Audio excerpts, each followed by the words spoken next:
And Michael Brennan, director of the National Hurricane Center, joins me now. And Michael, thanks for joining us here on Fox 35 News Plus. Sure, great to be with you. All right, so what's the latest here with potential Tropical Cyclone 4?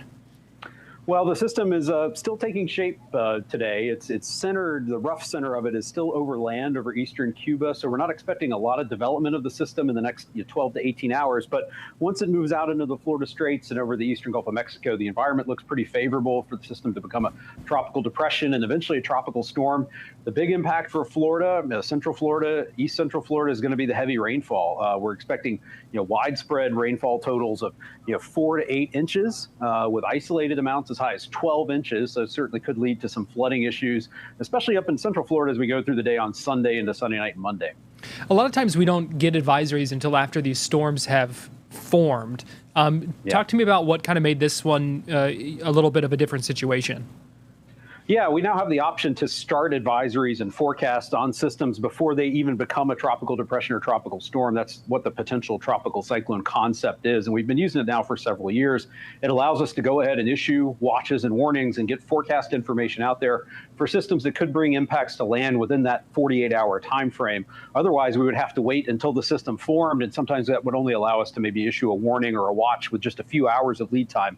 So this really allows us to get all that information out there in a more timely fashion. The potential track of this has really changed a lot in the past few days. Can you talk about what has kind of made this somewhat tricky to know where it's headed? Yeah, well, part of it is not knowing where it is. So when these systems are very disorganized and in their formative stages, there isn't really a center to track. And so the models have a difficult time, knowing what the structure of the system is going to look like and how it's going to interact with the steering flow. We don't even know where the center is, if there is one. And so even over the next couple of days, 12 to 24 hours until the system takes shape, we could certainly see this track forecast shift around. And you can see, we can look at the cone here as an approximation of where the center is likely to go. It makes a big difference when we have a track parallel to the coast of Florida. So you can see just a small shift to the right could bring the center in down here within the tropical storm warning area down south of Fort Myers. A shift a little farther to the left could end up with a landfall location up closer to the Big Bend region. And that's going to have a role in how strong the storm gets, because a track farther to the left would leave it over water longer. So, but the main issue for this, especially in inland areas of Central Florida, the East Central Florida coast, is going to be the rainfall. And that's going to occur sort of regardless of the exact track of the center or how strong the storm might get. Yeah, talk to us about what some of those impacts could be or are expected to be.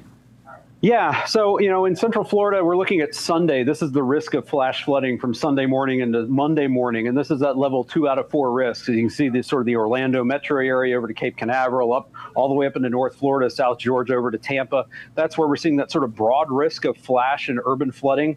When we have tropical systems, we can get these rain bands that set up, and you can get very high rainfall rates over a given area. And especially in Florida and urban areas, we can get that urban flooding developing very quickly.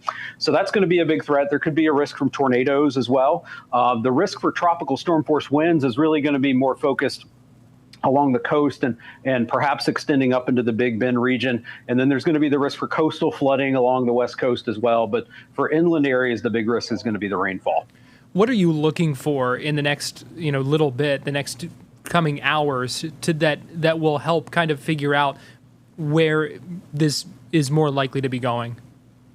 Well, part of it will be when the system sort of moves away from Cuba in the next 12 to 18 hours and we see a well-defined center try to form. And that if that happens a little farther north, it might shift the track a little to the right. If it happens a little farther south, shift the track to the left. We also have the NOAA hurricane hunters flying a mission this afternoon that's going to deploy a bunch of drop-sons that are dropped out of the aircraft to the north of Cuba, near the Bahamas and the Florida Straits, to help sample the environment around the storm, get that data into the numerical models. Hopefully that'll help refine the forecast. But it's a good reminder for folks that the track forecast for weaker systems, even tropical depressions or weaker tropical storms, have a lot more uncertainty associated with them than track forecasts typically do for a hurricane or major hurricane.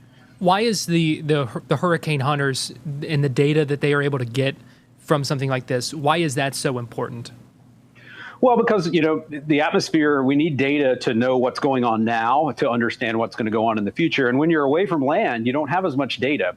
Over land, we have stations that launch weather balloons and take routine observations. But out over the ocean, we don't have as much of that data. We're reliant more on satellite data. But to get profile data of temperature, moisture, wind speed, and direction from the altitude of the aircraft down to the ocean surface really helps us sort of complete the picture of what the environment is around the system, what the steering flow looks like. And that will help us, our forecasters here at the Hurricane Center, understand what the environment looks like and help improve the model forecast as well. Talk to us a little bit about the Hurricane Center and kind of what your staff is doing right now as we wait for this to arrive.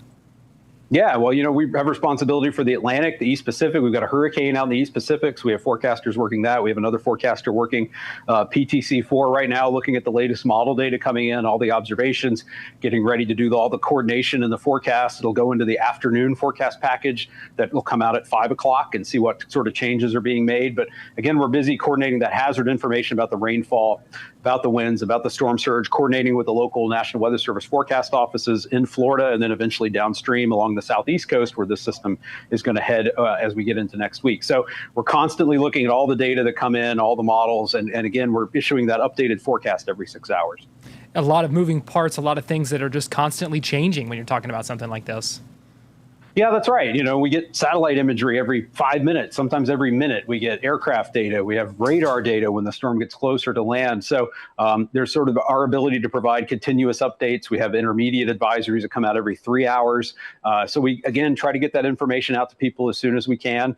And again, just want to keep people aware. And again, on the flooding aspect, a lot of people underestimate that, but that's really the biggest killer in the United States in the last 10 or 11 years from tropical storms and hurricanes has been freshwater flooding due to heavy rainfall. So it's a hazard that's easily overlooked by many people. So we just want to remind people that is the deadliest hazard that we've seen over the last many years. Is that the take-home message right now, as we still have time to prepare, is be aware of that and be ready for that? Yeah, don't drive into flooded areas. Don't drive into areas where roads have been closed. Be on the lookout for flood watches and warnings. If you live in a flood-prone area, if you've had to leave your home in the past, if water rises, be prepared, know where you're going to go, how you're going to keep yourself safe.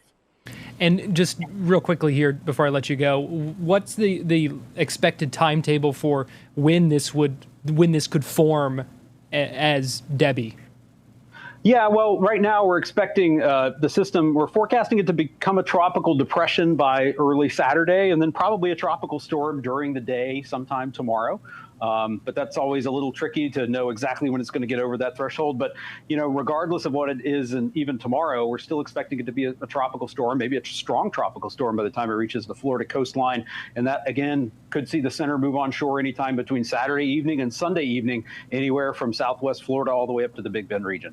All right. Michael Brennan, Director of the National Hurricane Center, thank you so much for your time, and thank you for the work that you all do.